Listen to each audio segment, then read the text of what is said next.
شامی صاحب بڑی سیاسی پیش رفت سے متعلق آپ سے جانوں گی، لیکن اس سے پہلے ان آڈیو لیکس پر آپ کا کمنٹ چاہتی ہوں میں. اس کی ٹائمنگز کو آپ کس طرح سے دیکھ رہے ہیں اور اس کا مقصد اہمیت کیا ہے؟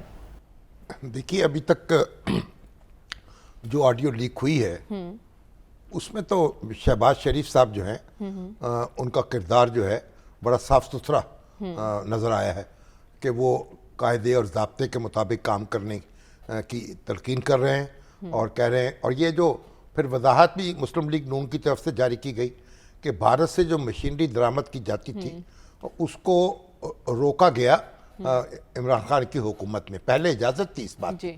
تو پھر جب یعنی 5 اگست کا اقدام کیا مودی صاحب نے اور یعنی اس کو مرج کر لیا مدہ کشمیر کو، تو پھر بھارت سے ہر قسم کی درآمد پر پابندی لگا دی گئی.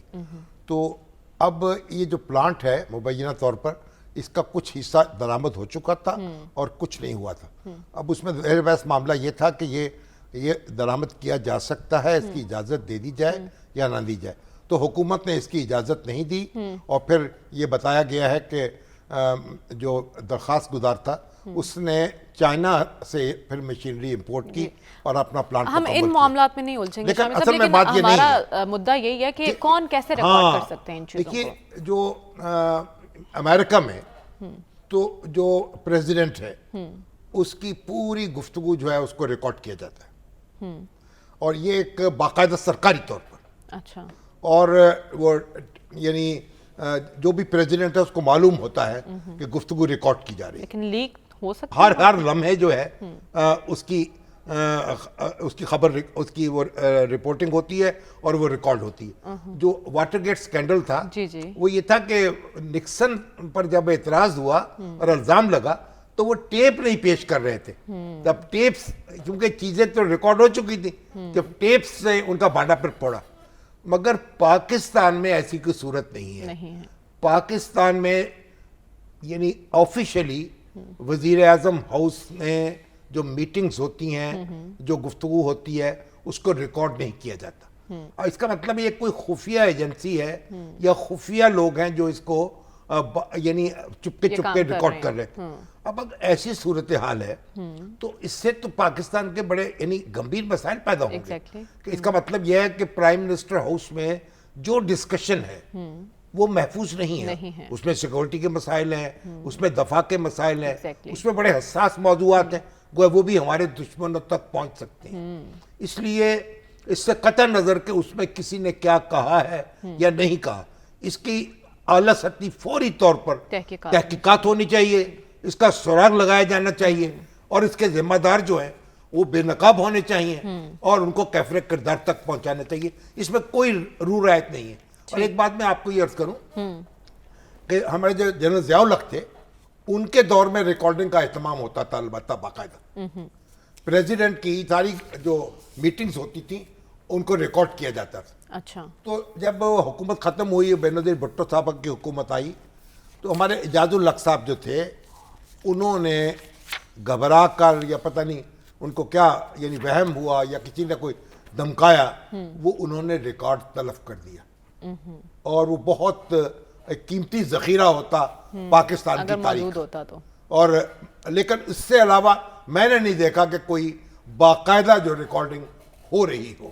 تو یہ ایک بڑا اہم سوال ہے. بالکل. اس کو آپ نظر انداز نہیں کر سکتے. اس سے تو بڑی ہماری سیکورٹی کے بڑے شدید مسائل پیدا ہو گئے ہیں. اس کا جواب ہر قیمت پر ہمیں ملنا چاہیے. بالکل بہت بڑا سوال ہے جو ابھی تک جواب چل رہا ہے. لیکن سیاسی پیش رفت سے بھی متعلق میں آپ سے جاننا چاہ رہی تھی کہ آپ کو لگتا ہے پس پردہ کچھ چل رہا ہے؟ خان صاحب نے کل بھی جلسہ کیا، آج بھی کیا، لیکن کال دینے سے اجتناب کر رہے ہیں. اب دیکھیں نا میں نے تو سنا ہے کہ ایک صاحب کہہ رہے ہیں کہ 2 ملاقاتیں ہو چکی ہیں، ایک صاحب کہہ رہے ہیں 3 ملاقاتیں ہو چکی ہیں. یعنی ملاقاتوں کا سلسلہ جاری ہے، رابطے جاری ہیں اور خان صاحب کے رویے سے اس کا اندازہ بھی ہو رہا ہے. لیکن انہوں نے ایک مشاورتی اپنی کمیٹی بنائی ہے، مجلس مشاورت بنائی ہے حامد خان صاحب کی قیادت، ایڈوائزری کونسل جو. اب وہ ایڈوائزری کونسل جو ہے اس میں سارے لوگ جو شامل ہیں وہ وہی ہیں جو ان کے پرانے رفقا ہیں. یعنی 2011 کے جلسے سے پہلے وہ پی ٹی آئی میں شریک ہو چکے تھے، جو اقتدار آنے کے بعد دور ہو گئے. اس میں نجیب ہارون ہیں، وہ تو باقاعدہ رکن قومی اسمبلی کے. اس میں یعقوب طاہر ہیں، یعقوب طاہر اظہر یا لاہور کے ہمارے بڑے بزنس مین ہیں، اور اسی طریقے سے وہ ہمارے جو بختیار قصوری صاحب بھی ہیں، اور ارشد داد صاحب ہیں، پھر تسنیم نورانی صاحب ہیں. جی جی یہ وہ لوگ ہیں جو بڑے صاف ستھرے سمجھے جاتے ہیں، بڑے ضابطے قاعدے کے پابند سمجھے جاتے ہیں، اور خان صاحب کے ساتھ شریک ہوئے تھے ابتدا میں وہ تبدیلی لانے کے لیے جس کا خواب انہوں نے دکھایا تھا. تو اب یہ جو مجلس مشاورت انہوں نے قائم کی ہے، اس کا یہ تو ابھی تو کوئی اس کی ٹرمز آف ریفرنس سامنے نہیں آئے. یہ نہیں معلوم ہے کہ مجلس مشاورت کرے گی کیا، وہ سفارشات دے گی، سفارشات دے گی، کیسے رہے گی، قومی ایشوز پر، اہم قومی ایشوز پر ہفتہ وار ملے گی، 2 ہفتے میں ملے گی، اس کی سفارشات کا کیا ہوگا.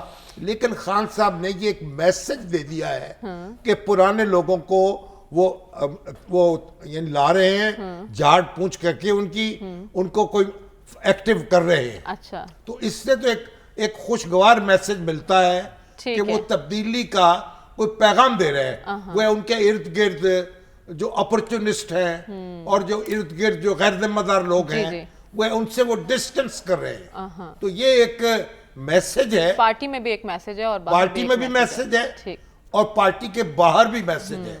اب اس کو کوئی کیسے ریسیو کرے گا، یہ بات کی بات ہے. یعنی اب یہ ہم مان سکتے ہیں کہ خان صاحب کو اچھے مشورے ملیں گے.